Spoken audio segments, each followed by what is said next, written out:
સામાન્ય સભામાં જયભાઈ આજે તમારો રજૂઆત કરવામાં આવી છે, ફાયરને લઈને રજૂઆત છે, સાથે સ્મશાનને લઈને પણ રજૂઆત કરવામાં આવી છે, શું સમજાયું? સૌ પ્રથમ તો વડોદરા શહેરમાં મ્યુનિસિપલ કમિશનર સાહેબ જ્યારે નવા આવ્યા અને મીડિયાના માધ્યમથી જે જાહેર થયું કે ભાઈ ફાયર બ્રિગેડની ખરીદીમાં જે મોટો ભ્રષ્ટાચાર થયો છે સાધન ખરીદીમાં, એમાં 250 રૂપિયાની સીટી, 3529 રૂપિયાની હેન્ડ ગ્લોવ્સ, તમે જુઓ કે 200-300 રૂપિયાના હેન્ડ ગ્લોવ્સ, 500 રૂપિયાના હેન્ડ ગ્લોવ્સ હોય કદાચ, બહુ તો મોંઘા એ હેન્ડ ગ્લોવ્સ હોય, 3500 રૂપિયાના લાઇટર, 100 રૂપિયાનું લાઇટર હોય, 200 રૂપિયાનું લાઇટર હોય, મોંઘું એ લાઇટર, ગેસ લાઇટર, એ લાઇટર ખરીદવા માટે 3500 રૂપિયા ચૂકવે એક લાઇટરના. આટલો મોટો ભ્રષ્ટાચાર. 1400 રૂપિયાની બોટલ, 3500 રૂપિયાની બોટલ.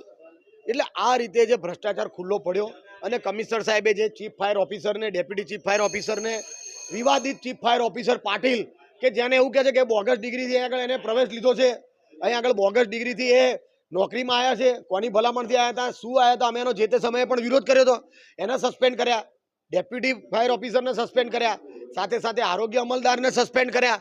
તો અમારી માંગણી એ જ હતી કે આ સૌથી મોટા ભ્રષ્ટાચારીઓ વડોદરા શહેરના નાગરિકો જ્યારે રૂપિયા ટેક્સ ભરે છે ત્યારે આ લોકો પગાર લે છે, અને આ નાગરિકોના વેરાનો જ્યારે દુરુપયોગ થતો હોય ત્યારે આવા ભ્રષ્ટાચારીઓને છોડવા જોઈએ નહીં.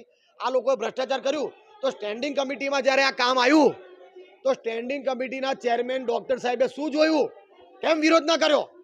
સ્ટેન્ડિંગના સભ્યોએ કેમ વિરોધ ના કર્યો? આટલું મોંઘું 250 રૂપિયાની વસ્તુ 3,500-4,000માં. એટલે એ લોકો પણ સાથે ભાગીદાર હોય એવું અમને લાગી રહ્યું છે. એમને પણ નૈતિકતાના ધોરણે રાજીનામા આપી દેવા જોઈએ એવી અમારી માંગણી છે.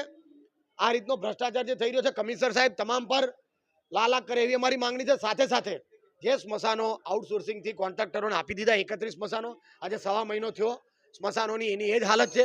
સ્મશાનોમાં કોઈ પણ સુધારો થયો નથી. કોન્ટ્રાક્ટર હજી પૂળા નથી ટાઈમે આપી શકતા, છાણા નથી આપી શકતા, ગંદકીનો ભરમાર છે.